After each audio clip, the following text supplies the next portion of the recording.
त्यांचा वेगवान आढावा। बनावट आणि बोगस खतांचं वितरण करून शेतकऱ्यांची फसवणूक केल्याप्रकरणी दोघांविरोधात पंढरपूर तालुका पोलीस ठाण्यामध्ये गुन्हा दाखल करण्यात आलाय। कृषी जिल्हा अधीक्षकांना याबाबतची माहिती मिळाल्यानंतर भरारी पथकाने सगळी कारवाई केली।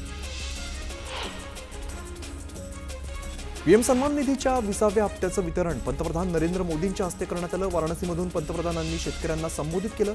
या पार्श्वभूमीवरती बुलढाण्यात पार पडलेल्या शेतकरी मेळाव्यात केंद्रीय मंत्री प्रतापराव जाधव यांनी सहभाग घेतला। बीड जिल्ह्यातील शैक्षणिक संस्थांमधील शिक्षक भरतीचा नवा घोटाळा समोर आलेला आहे। बोगस सही बनावट कागदपत्रांद्वारे जुन्या तारखेचा नियुक्ती दाखवून तब्बल 15 वर्षांचे फरक बिल आणि थकीत वेतनाच्या नावाने सरकारी तिजोरीवरती कोट्यवधींचा गंडा घातल्याचा प्रकार समोर आला आहे। कोल्हापूर जिल्ह्यातील उदगावमध्ये एक विचित्र घटना सध्या चर्चेचा विषय ठरते। एका व्यक्तीने आपली पत्नी समजून मृतावस्थेत सापडलेल्या अनोळखी महिलेचा अंत्यसंस्कार आणि सर्व धार्मिक विधी केले। मात्र त्यानंतर त्याची पत्नी जिवंत असल्याची माहिती समोर आली आणि गावामध्ये खळबळ उडाली। कोल्हापुरात मुंबई उच्च न्यायालयाचं खंडपीठ सुरू करण्यासाठी अधिसूचना जारी झाल्यानंतर पंढरपूर अभिवक्ता संघाच्या वतीने संत नामदेव महाराज पायरी या ठिकाणी आनंदोत्सव साजरा करण्यात आला। खंडपीठाच्या लढ्यामध्ये योगदान दिलेल्या ज्येष्ठ विधिज्ञांचा यावेळेला गौरव सुद्धा केला। एकनाथ खडसेंनी मानपूर शिवारात साखर कारखाना टाकण्यासाठी जमीन खरेदी केली होती। मात्र त्या ठिकाणी कोणताही साखर कारखाना न टाकल्यामुळे खडसेंनी खोटं आश्वासन दिल्याचा आरोप एका शेतकऱ्याने केला। याबाबत शेतकऱ्यांनी जिल्हाधिकाऱ्यांना निवेदन दिले। अहिल्यानगरच्या भंडारदरा जलाशयाच्या शताब्दी महोत्सव साजरा केला जातोय। मुख्यमंत्री देवेंद्र फडणवीसांच्या अध्यक्षतेखाली राज्यस्तरीय शताब्दी महोत्सव समिती गठीत करण्यात आली। सांगली जिल्ह्यात गेल्या वर्षभरात एसटीचे 143 अपघात झाल्याची माहिती समोर आली। यामध्ये 16 जणांचा मृत्यू झालाय तर 127 जण जखमी झालेत। दरम्यान अपघात रोखण्यासाठी प्रशासनाकडून उपाययोजना केल्या जात आहेत। भाजपाकडून अकलूजच्या 300 लाडक्या बहिणींना मोफत तिरुपती बालाजी दर्शन आयोजित करण्यात आलेलं आहे। विमानाने आणि रेल्वेने प्रवास करून तिरुपती बालाजीचं दर्शन घेता येणार आहे। भंडाराच्या साकोलीत मालगुजारी तलाव हा फुटलेला आहे। त्यामुळे 400 हेक्टर परिसरातील शेती जलमय झाली। त्यामुळे शेती पिकांचं मोठं नुकसान झालंय। पिकांचं नुकसान झाल्यामुळे शेतकरी आर्थिक संकटात सापडला आहे। अमेरिकेने भारतावरती लादलेल्या 25% टॅरिफचा कोकणाला सुद्धा फटका बसणार आहे। टॅरिफ धोरणाचा मँगो पल्पच्या निर्यातीला मोठा फटका बसणार आणि पल्पच्या किमतीत 25% वाढ होणार आहे। कुडाळ तालुक्यातील माड्याची वाडी राईवाडी पुलाचं काम निकृष्ट दर्जाचं असल्याचा आरोप नागरिकांनी केलाय। वाहतूक करताना नागरिकांना नाहक त्रास होतोय। त्यामुळे गणेश चतुर्थीपूर्वी पुलाचं काम पूर्ण करण्याची मागणी नागरिक करत आहेत। हिंगोलीमध्ये नांदेडकडे जाणाऱ्या राष्ट्रीय महामार्गावरील येलकी फाट्यावर विना गणवेश पोलीस कर्मचाऱ्यांनी वाहन थांबवलं। त्यामुळे वाहन चालकांचा गोंधळ उडाला। याला वाहन चालकांनी व्हिडिओ काढत पोलिसांना जाब विचारण्याचा व्हिडिओ सध्या व्हायरल आहे। गोंदियाच्या गावातील शेतामध्ये विद्युत तारेच्या स्पर्शामुळे 4 जनावरांचा मृत्यू झालाय। त्यामुळे शेतकऱ्यांचं मोठं नुकसान झालंय। दरम्यान नुकसान भरपाई देण्याची मागणी ग्रामस्थ करतात। धाराशिवच्या तुळजाभवानी मंदिरात शस्त्रपूजनाची तलवार गहाळ झाल्याचा आरोप पुजाऱ्यांनी केलेला आहे। मंदिर संस्थांच्या खजाना खोलीतील तलवार गायब झाली असून तलवार मंदिराच्या बाहेर असल्याचा दावा पुजारी करतायत। नंदुरबारच्या फेस गावात बिबट्याचा वावर आढळलाय। बिबट्याच्या वावरामुळे नागरिकांमध्ये भीतीचं वातावरण आहे। तातडीने बिबट्याचा बंदोबस्त करण्याची मागणी नागरिक वन विभागाकडे करत आहेत।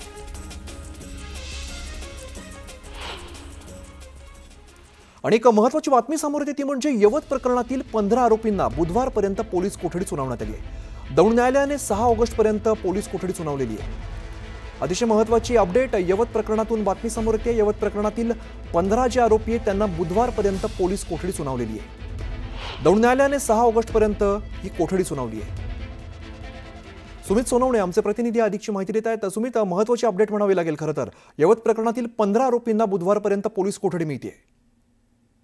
यवतमधील जो काल दंगे झाले होते त्या दंगे प्रकरणी आज न्यायालयामध्ये 15 आरोपींना न्यायालयामध्ये हजर करण्यात आलं आणि हजर केल्यानंतर पोलिसांकडून युक्तिवाद करण्यात आला। त्याच्यानंतर जे त्यांचे आरोपींचे वकील आहेत त्यांच्याकडून युक्तिवाद करण्यात आला आणि त्यानंतर हे सगळी माहिती ऐकून घेतल्यानंतर युक्तिवादानंतर न्यायालयाने पोलिसांकडून सुरुवातीला 14 दिवसांची पोलीस कोठडी मागितली होती। मात्र न्यायालयाने जे 6 ऑगस्ट पर्यंत ही न्यायालयीन पोलीस कोठडी जी आहे ते सुनावलेली आहे।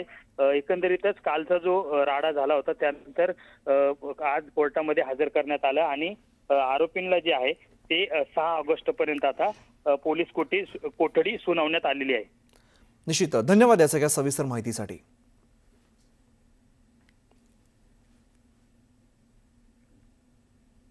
पुढची बातमी येते ती धुळे शहरातून। धुळे शहरातील सुभाष चौक परिसरामध्ये एका दूध डेअरीवरती अज्ञात टोळक्याने हल्ला केला। वाहतूक सुरळीत करण्याचा प्रयत्न करत असताना हा वाद झालेला आहे। हल्ल्यामध्ये डेअरीचा मालक आणि एक कामगार आणि ग्राहक गंभीर जखमी झालेले आहेत। सीसीटीव्हीचा व्हिडिओ आता समोर येतोय। धुळ्यामधून बातमी।